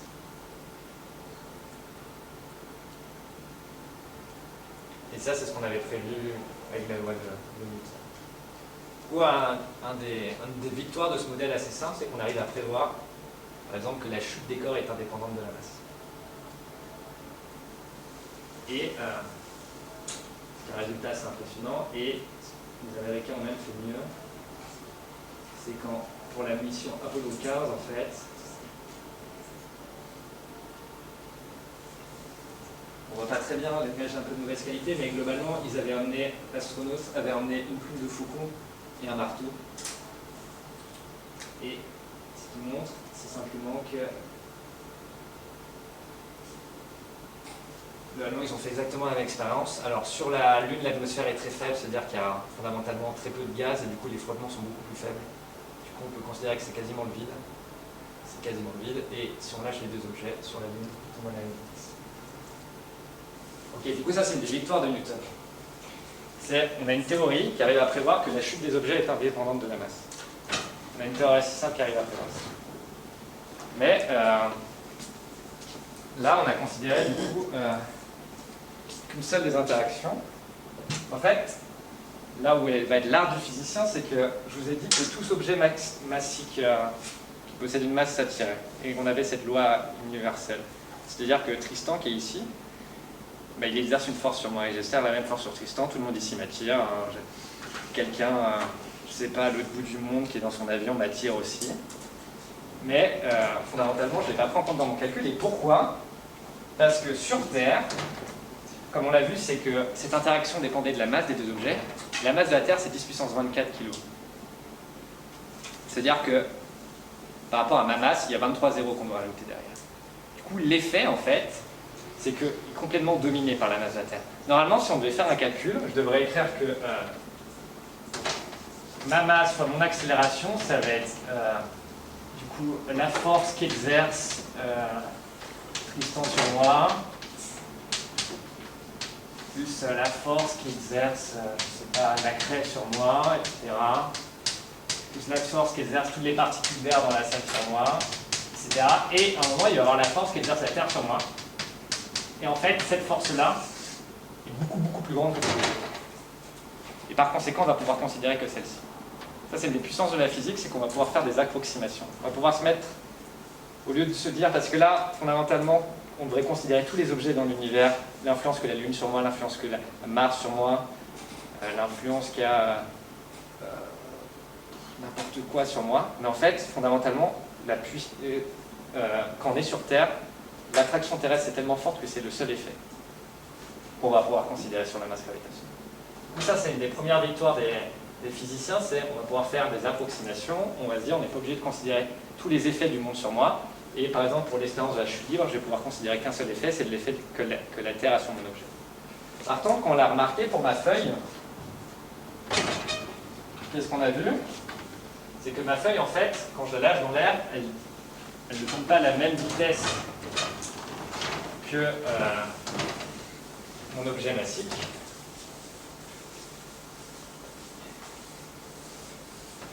Et on peut expliquer ça avec des frottements. Ok, alors on va faire une expérience de pensée très simple. Ok. Je vais prendre une plume qui est en plume. Et je vais prendre exactement la même plume qui est en plomb. Ok. Du coup, celle-là, elle va avoir une masse M1 et elle va avoir une masse M2. Et M2 est beaucoup plus grand que M1. Croyez-moi, les frottements, on peut les modéliser et ils vont être proportionnels à la force de frottement de l'air. Elle va être, ça va être une constante alpha fois la vitesse. L'idée est simple, plus je me déplace vite, plus les frottements vont avoir un effet sur moi et puis ils vont vouloir me ralentir. C'est pour ça que la force va être opposée à mon mouvement. Par exemple, vous avez tous déjà fait l'expérience, là quand je marche, je ne sens pas l'effet de l'air, je suis dans ma voiture à 100 km/h, je sors la main de la fenêtre, on sent la pression de l'air. Et en fait, ça on peut le modéliser par une force qui va être proportionnelle à la vitesse, et ce alpha, qui est une constante, dépend du problème, et en fait elle dépend de la géométrie de l'objet. Principalement, plus un objet va avoir une surface grande par rapport à la propagation du mouvement, plus ce coefficient va être grand. Par exemple, une voile qui est face au vent, eh ben, elle va avoir une résistance beaucoup plus grande que si je la mets à 90 degrés du vent. Vous voyez? Du coup, cette force de frottement, elle dépend de la vitesse d'un paramètre alpha. Ici, le paramètre alpha est inconnu, mais comme j'ai pris des plumes, une plume en plume et une plume en plomb, c'est exactement la même plume, sauf la masse change. Et du coup, qu'est-ce qu'on va voir? C'est que ce alpha est constant, fondamentalement. Parce qu'il ne dépend que de la géométrie de l'objet, et comme ici, les objets sont identiques, ils ont la même géométrie. Ok, alors, on peut écrire la seconde loi de Newton pour le premier objet.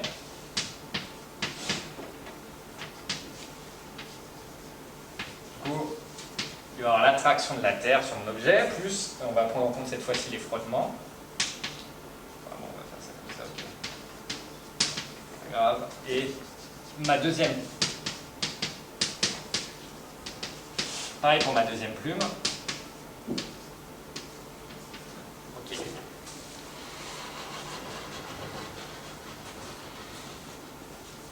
Et en fait, ce qu'on voit, c'est que pour la première accélération, du coup, la première accélération, ça va être simplement G plus alpha sur V fois M1. Et pour la deuxième accélération, ça va être G plus alpha sur V sur M2. Ça, c'est mes équations. Et en fait, ce qu'on voit, c'est que pour le terme lié à la plume en plomb, ce terme va être petit vu que sa masse est grande. Par contre, pour le terme lié à ma plume qui est en plume, ce terme va être grand. Du coup, grâce à cette modélisation, on peut expliquer. Et du coup, ce terme va être grand, du coup, va avoir un effet sur l'accélération. Et en fait, on peut même résoudre ce système d'équations. Et ce qu'on voit, c'est que par exemple, pour un parachutiste, s'il tombe d'un avion à 4000 mètres, normalement, avec la théorie qu'on a classique, l'équation tout à l'heure, A égale G, du coup, l'accélération est une constante, du coup, la vitesse va augmenter avec le temps. Du coup, normalement, mon parachutiste devrait faire qu'accélérer au cours de sa chute.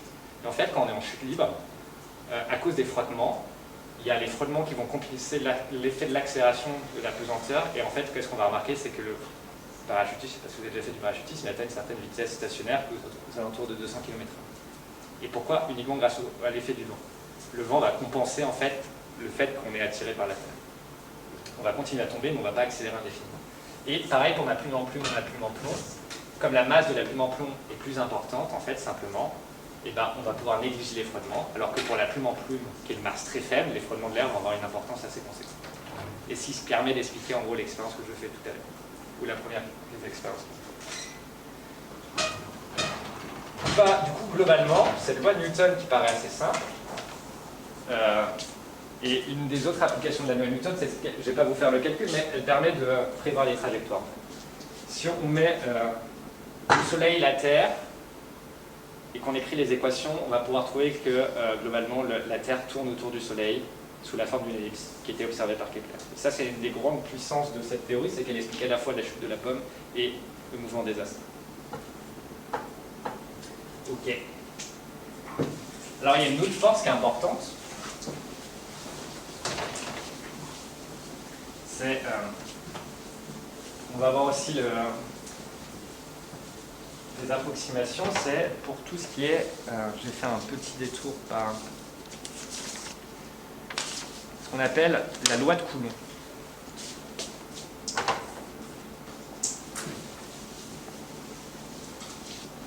On va très peu en parler durant le reste du cours. La loi de Coulomb, c'est une loi, cette fois-ci, qui va considérer des particules chargées, comme par exemple l'électron, qui a une charge négative. Et la loi de Coulomb est assez analogue à la loi de la gravitation. Elle a été émise par Coulomb. Et que nous dit cette loi, c'est que la force de la particule 1 sur la particule 2, ça va être simplement 1 sur 4 pi epsilon 0. Alors ça, c'est un terme, c'est une constante, et c'est le terme analogue à G.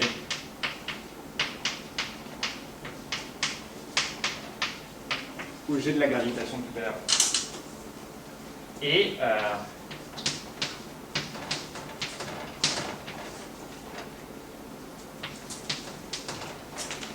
alors globalement, cette force, en fait, je vais vous rappeler la force gravitationnelle. Il y avait cette expression-là, du coup, le produit des masses fois la distance au carré. Et bien ici, on a une force qui est analogue, qui nous dit que la force entre deux particules chargées, elle s'écrit comment? Par une constante, du coup c'est l'analogue de G, fois le produit des charges, si on va mettre une valeur absolue parce que je mesurais l'intensité, du coup, une valeur positive alors qu'une charge peut être négative. Mais bref, c'est le produit des charges, on va se limiter à ça, divisé par la distance au carré. Du coup, déjà, ce qui est beau dans cette loi, je trouve, c'est que les forces électriques et les forces gravitationnelles, elles ont la même forme d'expression. Elles dépendent de trois paramètres qui sont intrinsèques à l'objet, qui sont du coup sa charge, la charge de l'objet 1 et la charge de l'objet 2, et tout ça est modulé par la distance au carré. C'est-à-dire que plus deux objets sont loin, plus la force va être faible. Et par exemple, on peut s'intéresser à un mouvement d'un électron, d'un proton. Alors, je vous rappelle, ça va être 10 moins 11, cette constante. Et sur 1 sur 4 pi epsilon 0, il a quelque chose de beaucoup plus rare. Il vaut quoi? Il vaut 1,610, pardon. Il vaut 10 puissance 10. C'est-à-dire que cette constante-là, là c'est un 10 puissance 10, du coup c'est un 10 suivi de 10 zéros, enfin c'est un 1 suivi de 10 zéros. Là 10 moins 11, c'est-à-dire que ça s'écrit 0,000, et là j'ai 11 zéros, 0,1. Alors que là c'est dans l'autre sens, j'ai 1 suivi de 10 zéros.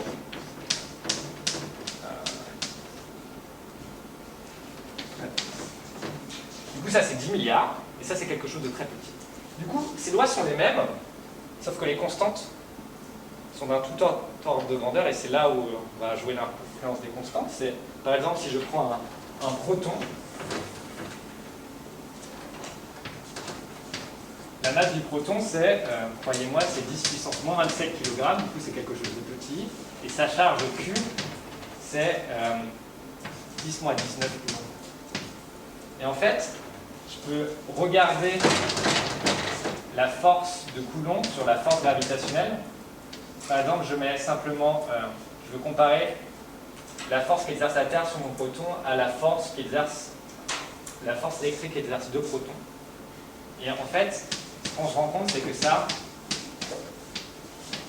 vaut 1,2 10 puissance 36. Ça veut dire quoi? Ça, c'est un nombre énorme, c'est un nombre avec 10 zéros, avec 36 zéros. C'est-à-dire que quand je vais considérer des phénomènes électriques, les mouvements des protons, en fait, ce qu'on se rend compte, c'est que la force de gravité, elle est très petite devant la force électrostatique.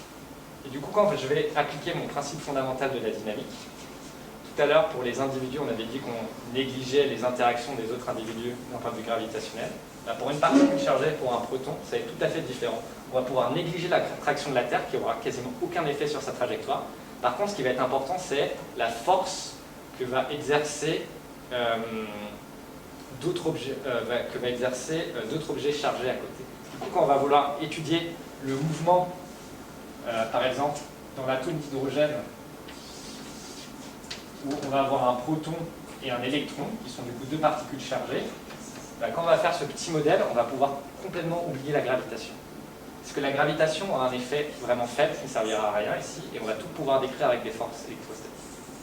Et du coup, là, ces petits exemples, avec l'exemple de la plume, cette force électrostatique, les forces électrostatiques, l'idée c'est de vous faire ressentir que la loi de Newton est très générale, parce que cette somme, qui n'est plus écrite, mais l'effet de l'accélération, sur mon accélération va dépendre de toutes mes interactions avec l'univers, en gros, principalement. Mais en fait, dans plein de cas, on va pouvoir se limiter à simplement une ou deux actions.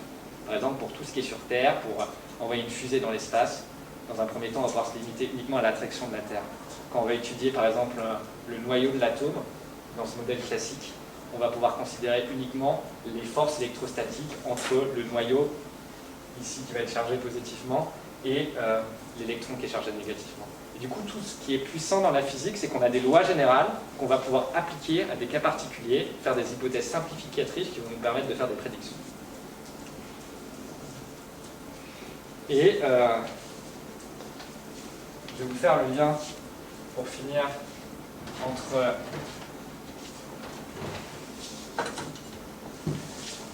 pour revenir quand même, parce que je vous avais dit globalement que cette force de gravité, elle explique le mouvement des planètes. Mais on va prendre la Terre, et on va prendre la Lune. La force de la Terre sur la Lune. La Terre, ce que fait la Terre, en fait, c'est qu'elle attire la Lune vers elle. Comme moi, comme la pomme, exactement, même effet. Normalement, ce que devrait faire la Lune, c'est tomber sur la Terre. Vous êtes d'accord? Mais en fait, la Lune, au moment de sa formation, elle avait une certaine vitesse initiale. Et qu'est-ce que ça veut dire? C'est que ce qu'on a vu, c'est que la loi de Newton disait des changements d'accélération. Mais si j'ai déjà, et c'est l'exemple qu'on avait en photo ici, si j'ai déjà une vitesse dans cette direction, même si j'ai une accélération vers le bas, je vais continuer à avancer avec ma vitesse. L'action gravitationnelle va avoir un effet sur mon accélération en courbant ma trajectoire, et je vais me retrouver là. Vous voyez, du coup, je vais continuer dans mon mouvement, et en plus, je vais être attiré vers le bas. Et en fait, ce qui se passe si on fait ça, c'est que du coup, je vais vouloir continuer comme ça en étant attiré vers le bas, du coup, je vais me retrouver là. Pareil, maintenant, je vais être attiré dans cette direction, mais je vais continuer. En fait, si on a une vitesse initiale assez élevée, ce qu'on se rend compte, c'est qu'on va faire des tours. En fait, ces trajectoires, par exemple la trajectoire de la Lune ou la trajectoire de la Station Spatiale Internationale, c'est une chute libre permanente. Ouais. Est-ce qu'elle revient exactement? Elle revient exactement. Mon dessin est très très mal fait. Elle revient, pour la Lune, elle revient quasi exactement. Je crois qu'il y a une différence par année. Je ne vais pas dire de bêtises, mais je crois que ça bouge d'1 centimètre par an. Si tu veux. Et au bout d'un an, qu'est-ce qui se passe? Et bah, par exemple, un satellite que tu mets à 400 km dans l'atmosphère, il va faire ce mouvement, mais en fait, il va avoir, je ne vous ai pas parlé d'énergie, mais c'est un truc qui est très important en physique, il va avoir des forces de frottement à cause de l'atmosphère résiduelle qui est très faible, du coup, ça va ralentir un peu sa vitesse. Et en fait, au lieu de faire ça, au lieu de faire un tour parfait, ce que va faire mon satellite, c'est il va partir de là, il va faire un tour, et globalement, il va revenir un peu plus bas. Et en fait, au fur et à mesure, il va s'écraser. En fait, c'est une des façons qu'on a de se débarrasser d'un satellite. C'est simplement, on le descend un peu dans l'atmosphère, il va avoir des frottements, ce qui va faire diminuer sa vitesse. Il va du coup se retrouver plus bas, et à un moment, il va être détruit par l'atmosphère. Mais globalement, pour la Lune, on peut attendre des milliards d'années, pas de souci, elle ne va pas nous tomber dessus. Parce que les frottements sont très faibles. Mais si tu considères que l'attraction de la Terre et qu'il n'y a pas de frottement, elle revient exactement au même endroit. Mais du coup, la chute de la pomme et la chute de la Lune, c'est exactement la même chose. C'est le même effet. Et c'est expliqué par Newton. Et c'était le génie de Newton. Et qui a en gros réglé tous les problèmes de mécanique. Très schématique. Pour finir,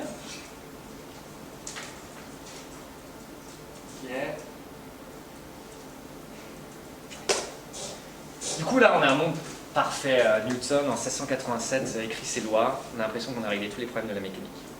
Maxwell, 200 ans plus tard, écrit les équations de Maxwell, qui règlent à peu près tous les problèmes de l'optique et de la lumière. Et Clausius arrive, fait les équations de la thermodynamique. En fait, quand on arrive à la fin du XIXe siècle, on a l'impression qu'on avait résolu tous les problèmes de physique. Et en fait, il en manquait deux.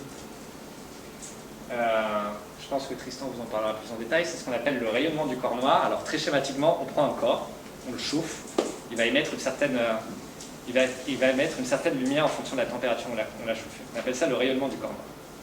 Et ce que faisaient les gens, c'est du coup, ils prenaient différents objets, le chauffaient et regardaient quelle couleur il émettait. Et comme on verra la semaine prochaine, la couleur, on peut la ramener à ce qu'on appelle la longueur d'onde, qui caractérise la couleur de la lumière. Et ce qu'on voyait, c'est ces courbes-là. C'est-à-dire qu'un objet chauffé à 3000 Kelvin, en gros à 2700 degrés Celsius, qu'est-ce qu'on voyait? Il avait un pic d'émission. Alors là, c'est en fonction de la couleur, très schématiquement, quelle est l'intensité qu'il émet. Et du coup, l'endroit des pics des courbes donne en gros quelle est la couleur émise par l'objet quand il est chauffé.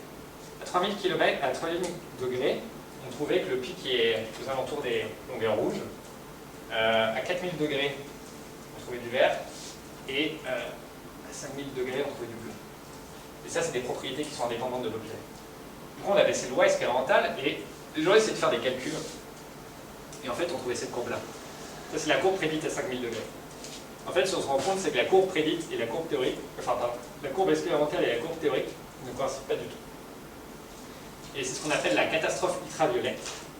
Et en fait, ça a donné naissance à Planck, qui a considéré que la physique pouvait être discrète. Tristan vous en parlera dans les détails. Et ça a donné naissance à la mécanique quantique. Ça, c'est un des problèmes qu'on n'arrivait pas à résoudre. Et ça nous a donné toutes ces nouvelles branches de la physique qui est la mécanique quantique. Et il y avait un autre souci, à la fin du 19e, c'était l'avance du périhélie de Mercure. Alors, pour vous expliquer simplement, globalement, ce qu'on a, c'est que on a le Soleil, et on a Mercure qui tourne autour du Soleil.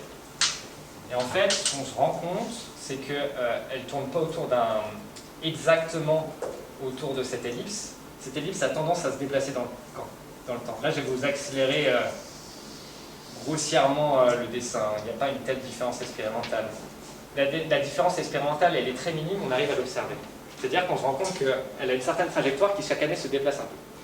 Alors les physiciens, ils se sont dit, ok, dans nos premiers calculs, on avait pris en compte que le Soleil, mais il y a d'autres planètes dans le système solaire qui ont une masse non négligeable. On va les prendre en compte dans nos équations. On peut résoudre les équations et on trouve bien que, en fait, l'orbite, du coup, ce qu'on appelle l'avance du périhélie, on trouve bien que l'orbite se décale légèrement. Mais on trouve que la vitesse de décalage est beaucoup plus élevée que ce qu'on voit expérimentalement. Et on s'était rendu compte qu'il n'y avait pas de nouvelles planètes dans le système solaire pour expliquer cet effet. Du coup, les gens étaient un peu perdus. Et en fait, la réponse à cet effet, c'est Einstein qui va la donner. Et ça a donné naissance à la relativité générale. Du coup, en physique, en gros, à la fin du 19e, il restait deux gros problèmes qui étaient, on n'arrivait pas à expliquer exactement le mouvement de Mercure et on avait des problèmes quand on chauffait des corps, on n'arrivait pas à prévoir la lumière qu'ils allaient émettre. Et fondamentalement, ces deux expériences expérimentales ont donné naissance à vraiment deux nouveaux branches de la physique, deux branches majeures qu'on étudie énormément en ce moment, qui sont la mécanique quantique et la relativité générale. Et ce qui, du coup, les physiciens pensaient qu'à la fin du 19e siècle, il n'y avait plus de physique intéressante à faire. En fait, ils se sont rendus compte, une des périodes les plus effervescentes en physique, c'était tout le début du 20e siècle, où les gens passaient les bases de la relativité restreinte, de la relativité générale et de la mécanique quantique. Et du coup, la moralité, c'est que globalement, en physique, quand on pense avoir clos un problème, qu'on a tout compris, qu'on a toutes les bonnes équations, ce qu'on rend compte, c'est qu'il y a des effets qu'on n'était pas capable de voir avant. L'avance du périhélie de Mercure, là, il faut des bons instruments d'observation. Quand Galilée regardait Mercure, il ne voyait pas du tout ça, sa lunette. Il avait une petite lunette construite avec des miroirs.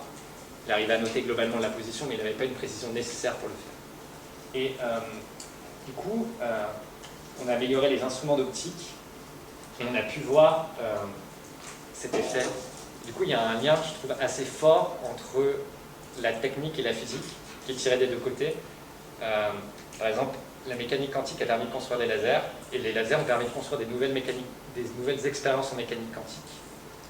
Et du coup, il y a un peu un effet... Enfin, les deux secteurs se tirent. La physique permet d'améliorer la technique, et la technique permet d'améliorer les observations en physique. Et du coup, on a des observations de plus en plus précises, et nos théories qui nous semblaient bonnes, par exemple, la théorie de la gravitation de Newton, elle ne permet pas d'expliquer cet effet. Pourtant, on ne va pas la mettre complètement à la poubelle. Pourquoi? Parce que la plupart du temps, elle marche très bien. Si je veux envoyer une fusée dans l'espace, j'ai très peu besoin de relativité générale. Par contre, si je veux étudier précisément le mouvement de Mercure, et ce petit effet très faible de la rotation de sa trajectoire, et ça, j'ai besoin de la relativité générale. Mais c'est pas... La moralité de ça, c'est que la physique classique, on a vu ici, n'est pas quelque chose à jeter du tout à la poubelle. Mais pour voir des effets du coup dans des objets qui vont se déplacer très vite, très massifs, on va avoir besoin de cette relativité, on va avoir des phénomènes nouveaux. Par exemple, là, les trous noirs ne sont pas du tout prévus par la mécanique classique. Et quand on va utiliser des objets, ça vous allez voir que c'est lié à l'effet d'avant, c'est lié à la quantification. Et pour étudier tout ce qui est atome, on va vraiment avoir besoin de cette mécanique quantique. Pourtant, dans la vie de tous les jours, nous, tout ce qu'on fait, conduire une voiture, jeter des choses, calculer les trajectoires, ça on n'a pas besoin de mécanique quantique ni de relativité générale. Et c'est un message important, c'est que c'est de la physique qui ne s'intéresse pas aux mêmes échelles. Et du coup, ce qui est important dans la physique, c'est qu'on n'a pas la vérité fondamentalement, on est juste des modèles qui vont expliquer une part de la réalité. Voilà. Globalement, pour le cours, ça allait assez vite sur la mécanique classique. J'espère que vous avez compris à peu près les grandes idées. C'est qu'il y a une formule générale qui dit que comment l'environnement influe sur un objet, simplement en modifiant son accélération, et comment, grâce aux forces qu'appliquent ces objets sur mon objet d'étude, mais que les forces ne sont pas uniquement le seul facteur influent, il faut prendre aussi en compte la masse de l'objet qui permet de moduler cet effet. Et un des exemples les plus classiques, c'est vraiment cette chute libre qui est indépendante de la masse de l'objet et qui peut paraître un peu paradoxale, mais qui ne l'est pas tant que ça en fait, comme on a pu le voir dans la vidéo de la NASA. Voilà, c'est tout pour moi pour aujourd'hui. La semaine prochaine, on fera des ondes. Ça, c'est un truc qu'on n'a pas du tout parlé. Et ce qui nous préparera surtout, cette mécanique classique et ces ondes, préparera le cours de Tristan de mécanique quantique. Où là, vous allez voir des objets un peu plus compliqués, des expériences plus intéressantes avec des effets très contradictoires. Voilà.